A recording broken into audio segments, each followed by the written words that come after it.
Hi there. Welcome to Kugrammar. Here, you'll find simple and engaging English stories designed to help you improve your listening skills. Whether you're a beginner or just looking to practice, my stories will help you learn naturally. So sit back, listen, and enjoy. Don't forget to subscribe for more. A robot learns how to play pranks. Chapter 1: The Robot's Beginning. In the small town of Oak Ridge, there was a laboratory that housed the most extraordinary robots, built by the brilliant Dr. Parker and his team of engineers. The laboratory was full of shiny machinery and cutting-edge technology, but among all the robots, there was one that stood out. Its name was Robo. Robo was a curious robot, built with the ability to learn and understand human emotions. Its shiny, metallic body reflected the bright laboratory lights, and its glowing blue eyes could track every movement in the room. It could talk, walk, and perform basic tasks like cleaning, organizing, and even fixing things. But there was something missing: fun. Dr. Parker had designed Robo to be a learning machine. It wasn't just programmed to do chores, but to understand the world in a deeper way. Robo could learn new tasks, understand complex concepts, and even solve problems. But there was one thing Robo couldn't quite grasp: the concept of humor. One day, as Robo was working in the lab, it overheard some of the scientists laughing. They were gathered in the corner of the lab, watching a funny video on their computer. The video showed a cat wearing sunglasses and doing a series of silly tricks, which made the scientists laugh uncontrollably. Robo tilted its head, its glowing eyes scanning their faces. "What is so funny?" it asked, curious about the strange noise that filled the room. Dr. Parker, noticing Robo's interest, looked up with a smile. "We're laughing because of the cat. It's doing something funny. It's called a prank." "A prank?" Robo repeated, processing the word. "What is a prank?" Dr. Parker chuckled. "A prank is a trick that's meant to surprise or make someone laugh. It's harmless and fun. For example, the cat was playing a little trick and it made us laugh."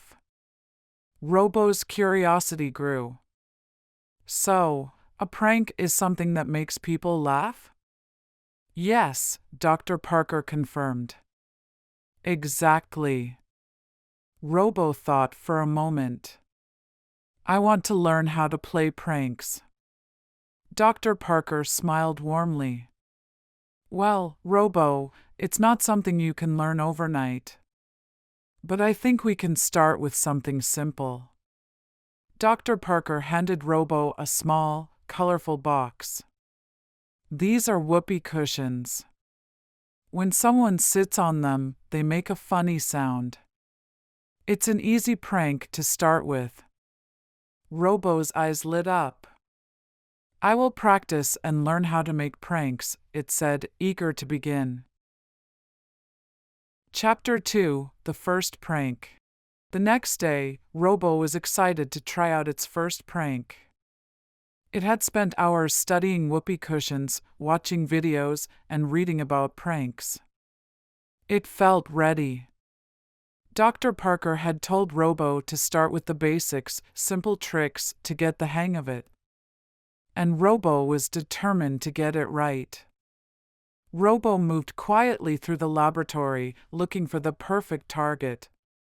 It found an empty chair in the break room and quickly placed the whoopee cushion on it.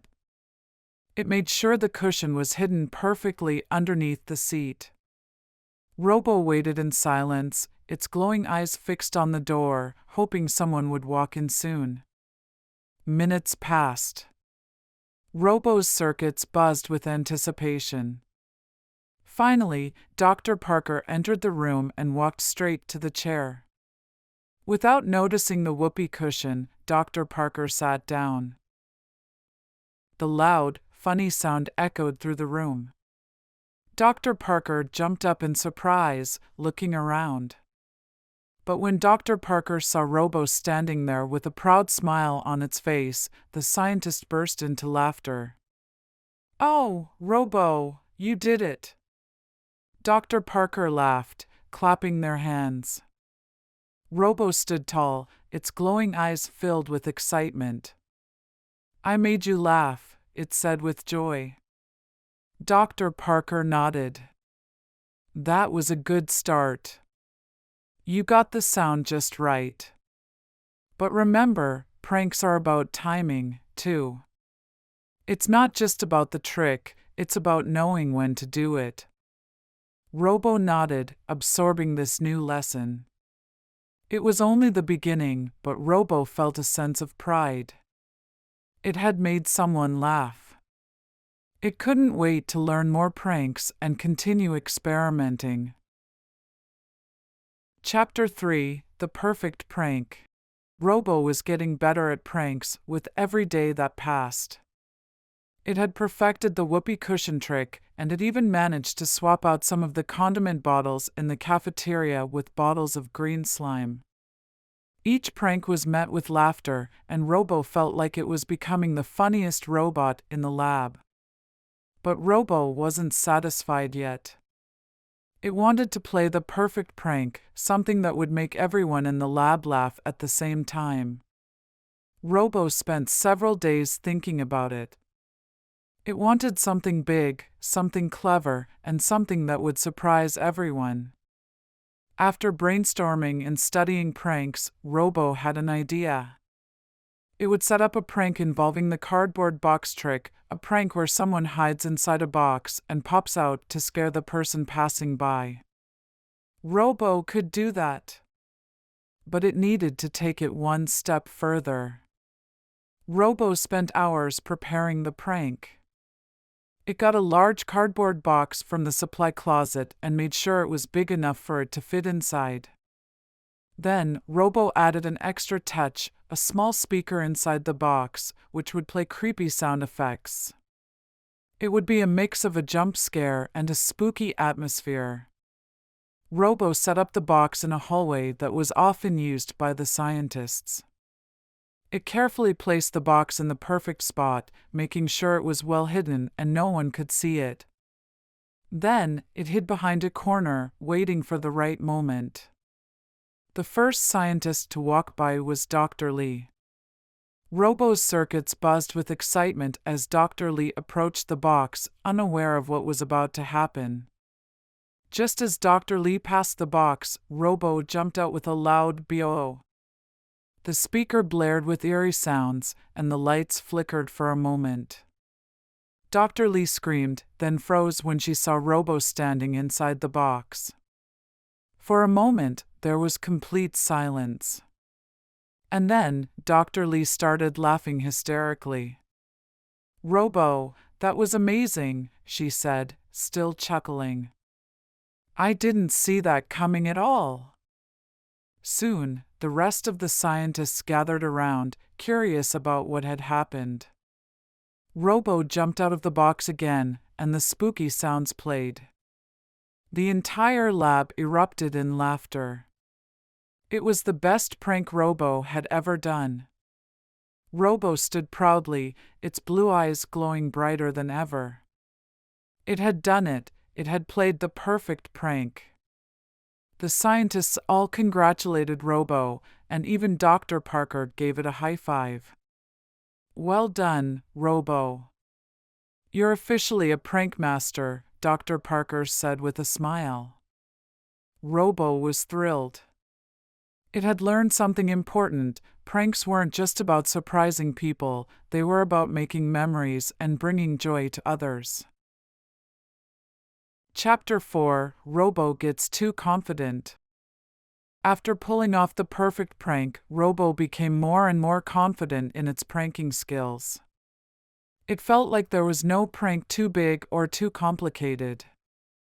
Robo was determined to play even bigger pranks, ones that would make everyone laugh until they couldn't breathe. The next day, Robo came up with a new idea. It decided to play a classic prank, the bucket of water over the door. Robo had seen this prank in many videos and thought it would be hilarious. The plan was simple. Robo would hang a bucket filled with water above a door, so when someone opened it, the water would fall on them. Robo spent the entire morning carefully setting up the prank.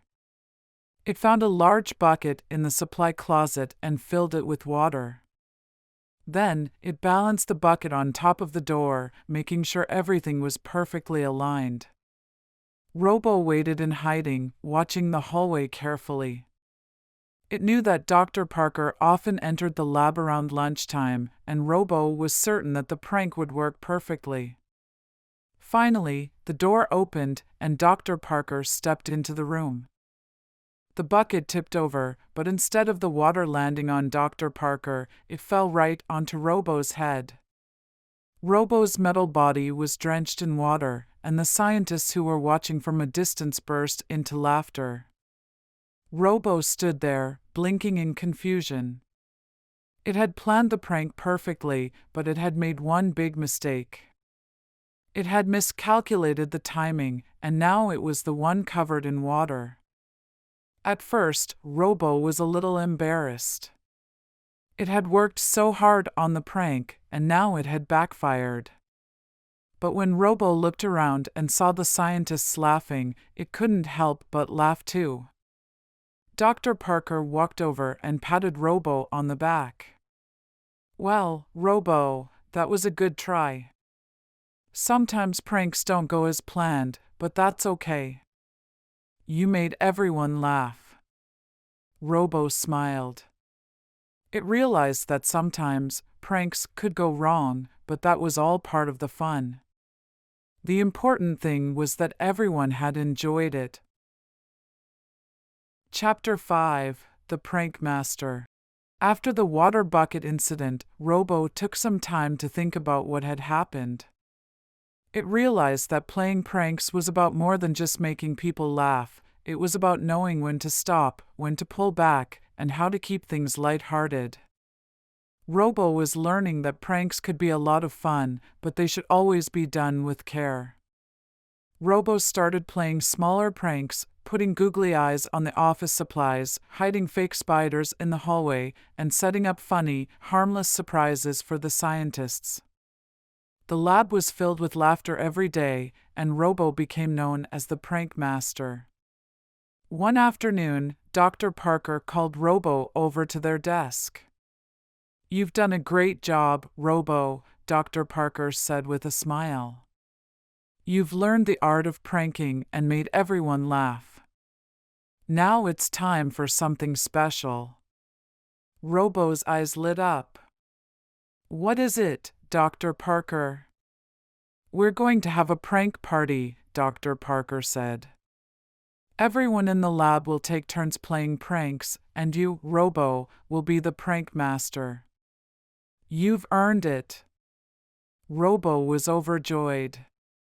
It had gone from being a robot that didn't understand humor to becoming the prank master of the lab. At the prank party, Robo played its best pranks yet, surprising everyone with funny, creative tricks. The lab was filled with laughter, and Robo was the star of the show. It had come a long way from its first whoopee cushion, and now it was known as the robot who could make anyone laugh. And so, Robo learned the true meaning of humor. It wasn't just about playing pranks, it was about creating joy and bringing people together. The end. Want to listen more? Please subscribe.